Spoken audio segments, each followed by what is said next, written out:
శ్రీ గణేశాయ నమః, శివాయ గురువే నమః. మనం ఇంతకుముందు వీడియోలో శివభక్తి యొక్క మహత్యాన్ని, శివారాధన యొక్క అత్యుత్తమమైన ఫలితాన్ని గురించి చెప్పుకున్నాం. అదేవిధంగా శివారాధనలో ఉండే ముఖ్యమైన 3 అంగాల గురించి కూడా చెప్పుకున్నామండి. ఏంటో ముఖ్యమైన 3 అంగాలంటే విభూతి ధారణ, రుద్రాక్ష ధారణ, మనసులో నిరంతర శివనామస్మరణ. ఇందులో విభూతి ధారణ అనేది ప్రప్రథమం, అది చాలా కీలకం కూడా. విభూతి ఐశ్వర్యాన్ని కలిగిస్తుంది. విభూతి ధారణ భూతప్రేత పిశాచ బాధలను తొలగిస్తుంది. అలాగే అవతల వ్యక్తులు వాళ్ళ మనసులో మన గురించి చెడుగా నెగిటివ్ ఫీలింగ్స్, అసూయ, ద్వేషంతో రగిలిపోతుంటారు, పైకి నవ్వుతూ ఉన్నా. అటువంటి వాళ్ళ యొక్క నెగిటివ్ మైండ్ సెట్ అనేది మన మీద డైరెక్ట్గానే ఇండైరెక్ట్గానే పనిచేస్తుంది. దీన్ని సైకాలజిస్టులు కూడా యాక్సెప్ట్ చేశారు.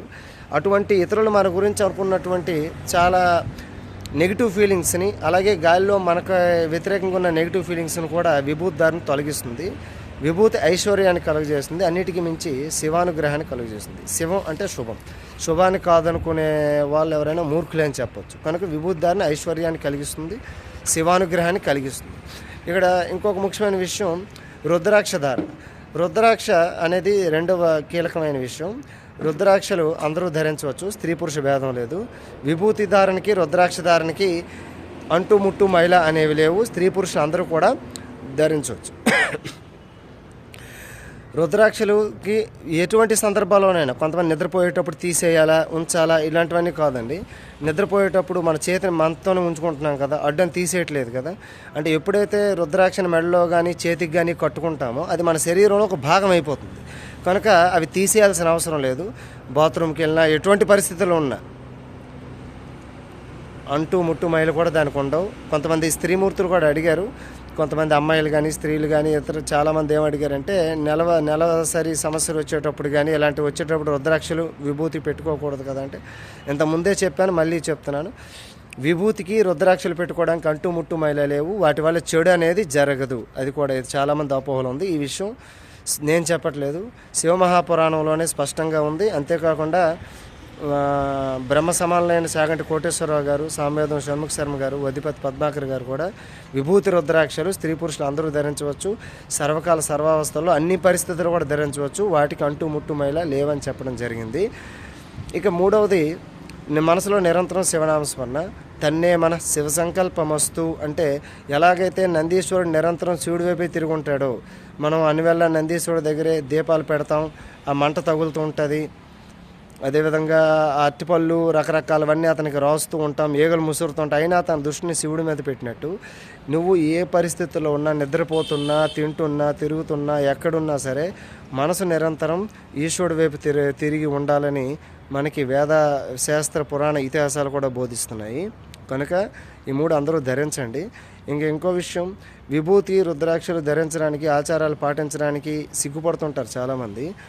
ఇతర మతస్థులు అందరూ, చిన్నపిల్లలు మొదలుకొని పెద్దవాళ్ళ వరకు, వాళ్ళు ఈ దేశంలో ఉన్న, విదేశాల్లో ఉన్న, వాళ్ళ ఆధునిక విద్యలు చదువుకుంటూ ట్రెండ్ మోడర్న్ పాటిస్తూ కూడా వాళ్ళ మతాచారాలు విడిచిపెట్టకుండా పాటిస్తున్నారు. ఎటొచ్చి బలహీన మనస్తత్వంతో ఆచారాలు పాటించని వాళ్ళు ఎవరంటే హిందువులే అని చెప్పొచ్చండి. ఎందుకంటే ఒక ముస్లిం కుటుంబం వాళ్ళ అబ్బాయిని ఉన్నతమైన చదువులు చదివించారు. ఆ అబ్బాయి ఇంజనీరింగ్ చదివి అమెరికాలో న్యూయార్క్లో అతనికి ఉద్యోగం వచ్చింది. ఆయన అక్కడికి వెళ్తూ ఉంటే తల్లిదండ్రులు ఒకటే మాట చెప్పారు, నువ్వు ఎక్కడున్నా, ప్రపంచంలో ఏ మూల ఉన్నా సరే మన మతాచారాలు చక్కగా పాటించు అని చెప్పి.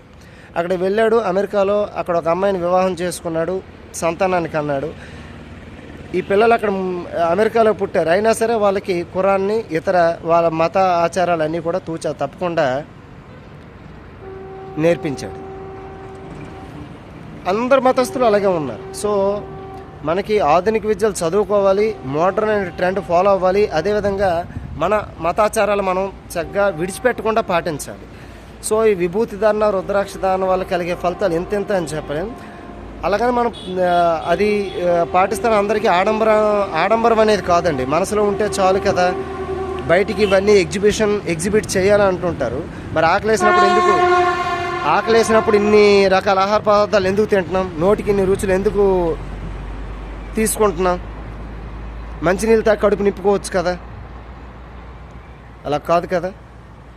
మనం రకరకాల రుచులు కోరుకుంటున్నాం, నచ్చిన ఫుడ్ తింటున్నాం, రోజు ఒకేలాంటి కూర తినట్లేదు, రకరకాల ఆహార పదార్థాలు ఇంటా బయట తింటున్నాం. కనుక భక్తి మనసులో ఉంటే చాలంది ఎంత నిజమో దానికి సంబంధించిన కొన్ని ఆచార వ్యవహారాలు కూడా కొన్ని తప్పనిసరిగా పాటించవలసినవి ఉంటాయి. ఈ విభూతి ధారణ, రుద్రాక్ష ధారణ వల్ల ఆ ధరించే వాడికి ఆ విలువ అనేది తెలుస్తుంది. అర్థం తెలుసుకొని వాటి గొప్పతనాన్ని తెలుసుకొని పాటించేవాడికి అది తెలుస్తుంది. ఈ విభూతి ధారణ, రుద్రాక్ష ధారణ నిరంతరం మనసులో చేసే శివనామస్మరణ సకల రకాలైన అరిష్టాలను తొలగిస్తుంది. చాలామంది అంటారు 60 సంవత్సరాలు దాటాక చేసుకుందాంలే అంటారు.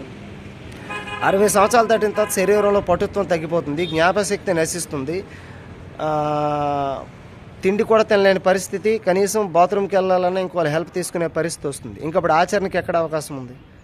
చిన్న వయసులో ఇలాంటి విషయాలు తెలుసుకొని పాటిస్తే వీటి వల్ల వచ్చే ఫలితాలు ఆటోమేటిక్గా శరీరానికి, మనసుకి శక్తిని కలిగించి వృద్ధాప్యంలో కూడా చాలా బలంగా ఉండగలుగుతారు. దీనికి ప్రత్యక్ష నిదర్శనం మన పూర్వీకులే. 100 ఏళ్ల నాడు కూడా వాళ్ళు ఎంతో చురుగ్గా చాలా బలంగా ఉండగలిగారు. వాళ్ళు ఈనాటికి చరిత్రలో ఆదర్శ పురుషులుగా నిలబడిపోయారు. కనుక మన ఆచారాలు మనం పాటిద్దాం. దేశం కోసం, ధర్మం కోసం ఈ జీవితాన్ని మనం గడుపుదాం. స్వార్థం కోసమే అనుకుంటే జంతువులు కూడా సంతానానికి అంటున్నాయి. అలా కాదు. చరిత్రలో ఒక హిస్టారిక్ పర్సన్స్గా నిలబడిపోవాలి అంటే మన ఆచారాలు పాటించాలి. ముఖ్యంగా శివానుగ్రహం కలిగి ఉండడానికి అవసరమైనవి విభూతి ధారణ, రుద్రాక్ష ధారణ, మనసులో నిరంతర శివనామస్మరణ. శివాయ గురువే నమః.